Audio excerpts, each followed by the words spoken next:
Today is Thursday, May 7th. This is our read aloud for Out of My Mind. If you remember the last time Melody's team had just won, and now they found out that they're heading to Washington. And right as they found out that they won the competition, the regional competition, Melody was starting to get really, really excited. And when she gets really excited, that's when one of what she calls her tornadoes begin. And people started to stare and look at her because for Melody, it's really hard, for her to control part of her body. So the cameras just turned off for the broadcast. I couldn't stop kicking. My arms acted like wind-up toys gone bananas. I screamed with joy. At least nobody noticed this time because hoots and hollers abounded as dozens of people stormed the stage. Dad balanced Penny in one arm and the camcorder in another. Mom, Catherine, and Mrs. V rushed over to me and almost smothered me with hugs. Mrs. V tried to look as if she weren't surprised, but her grin seemed to be permanently attached. Mr. Dimming, the alternates, and all the parents of the rest of the kids on the team cheered and jumped and patted one another on the back. One of the parents streamed confetti over us. Balloons appeared from nowhere. Somebody in the studio turned the speakers up loud and played the song Celebration. People started to dance. It seemed as if a million pictures were taken. Amazingly, lots were being taken of me. I did my best to calm down and relax. "Smile, Melody," called a guy with a baseball cap. Click, flash. "Can somebody sit her up a little straighter in her chair?" Click, flash. "Get a picture of the kid in the wheelchair." I think that guy was a reporter, maybe? Click, flash. "Where's the winning team?" Another reporter asked loudly. "We want a team picture for the newspaper. Why don't you kids stand around Melody? Okay now, smile." Click, flash. I could barely see. Blue dots danced in front of my eyes. "We want the winning team for a TV interview," someone else called out. "Can we have them over here?" People were shuffled around and a stagehand helped set us up. Connor, Rose, and Claire sat in chairs next to me. Amanda, Molly, Elena, and Rodney stood behind us. Mr. Dimming stood next to Rodney. I hoped that my hair looked okay and that I wouldn't look too goofy. The reporter silenced the crowd as the cameraman lined up and got into position. "Good evening. This is Elizabeth Ochoa of Channel 6 News. I'm here in our studio as we speak to students from Spalding Street Elementary School, victorious members of the winning team of the Whiz Kids competition held here tonight.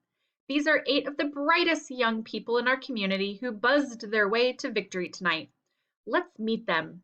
We'll start with the alternates in the back row, the youngsters who will fill in should one of the team members not be able to participate.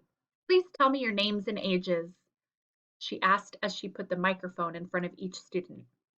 Amanda Firestone, age 12. Molly North, age 11. Elena Rodriguez, age 12. Rodney Mosel, age 11 and a half. That got a laugh. Miss Ochoa continued, "And seated in front of me is the championship team. Please tell me your names as well." "My name is Claire Wilson, and I'm 11, and I got more right than anyone else on my team." "Good for you," Miss Ochoa said. "I know you studied hard for this." The reporter moved quickly to Rose. "And you are?" "Rose Spencer, age 11, Rose said, sounding shy.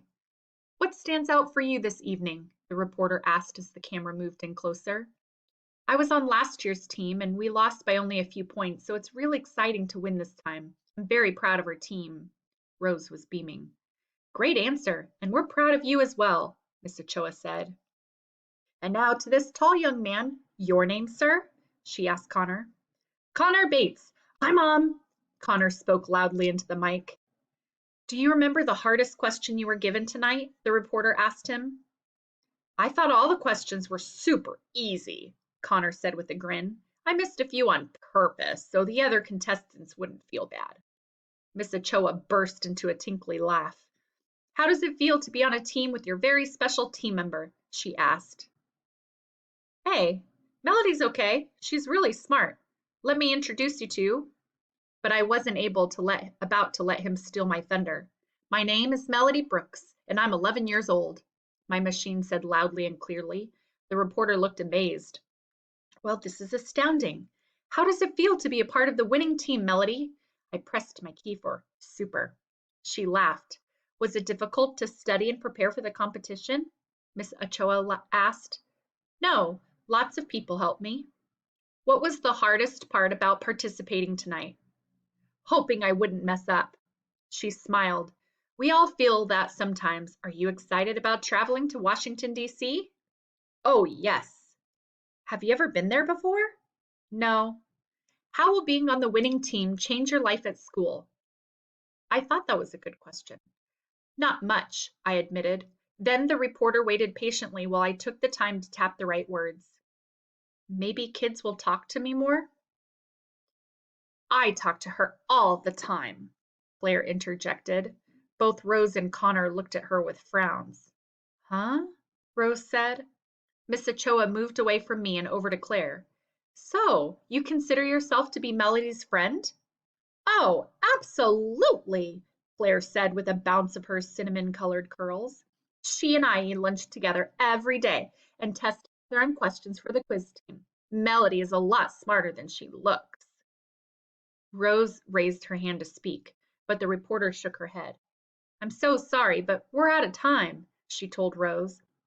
To the camera, she said, in addition to a great group of kids, we've just met two remarkable young women, best friends in spite of their differences and members of the winning Washington-bound Whiz Kids quiz team. Congratulations to you all. I was stunned. Claire? Chapter 26. In the midst of all the commotion, Mr. Dimming seemed to get an inspiration. Let's go out to dinner to celebrate, he announced as the last of the studio lights were turned off. Great idea, Connor said immediately. I'm starving, said Amanda. Even though I wasn't on camera, I've been too nervous to eat all day. Me too, Elena added. How about linguinis? Connor suggested. They've got all-you-can-eat spaghetti. Leave it to Connor to know all the best places to eat. They might go out of business after you show up, Connor, Mr. Dimming said with a laugh. Don't go embarrassing me now. Don't worry, Mr. D. My max is about 12 bowls of spaghetti. Linguini's is perfect, Rose's dad said. It's walking distance, just around the corner from the studio. These kids deserve a special night out. I looked at Mom, not sure if this was a good idea. Then Elena walked over to me and said, You'll come too, won't you, Melody? Yeah, Melody, Rose added. Come with us. You really did great tonight. We couldn't have won without you, Connor said as he buttoned up his coat. Their words made me feel like one of the helium balloons that some families had brought. Well, I wouldn't go that far, Molly said, glancing at Claire. Balloons do pop. You weren't up there, Connor reminded Molly. So you coming or not? Rose asked. Sure, I tapped. It will be fun. I glanced at Mom again, who nodded. Dad took Penny home and Mrs. V gave me a hug and promised she'd see me in the morning. The air was brisk and the conversation silly as we headed for the restaurant. How many windows do you think are in that office building? Connor shouted, pointing to the tallest one we could see. 5,274, Rose answered. Man, you're good, Rodney said. How did you know that? How do you think I got on the quiz team? Rose told him. I've got smarts. She's just guessing, Molly told Rodney. You believe anything. The restaurant had been in that location for years. The outside entrance was designed to look like a bistro from a small Italian village.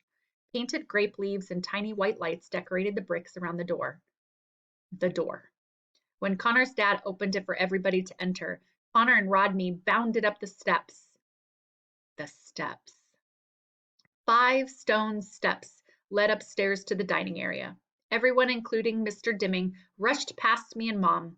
Finally, Connor's dad, the last to go up, looked at me, looked at the stairs, and the light bulb came on. Do you need some help?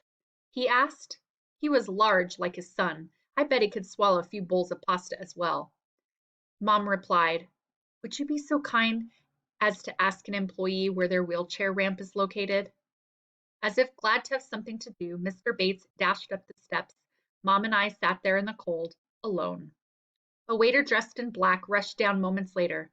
I'm so sorry. We have an elevator in the back, but it went on the fritz this afternoon. The technician is coming to fix it first thing in the morning. That's not going to help us tonight, is it? Mom told him. Her voice was tight, but not angry. I'd be glad to help you carry her up the steps, he offered. No, I tapped. My eyes begged Mom.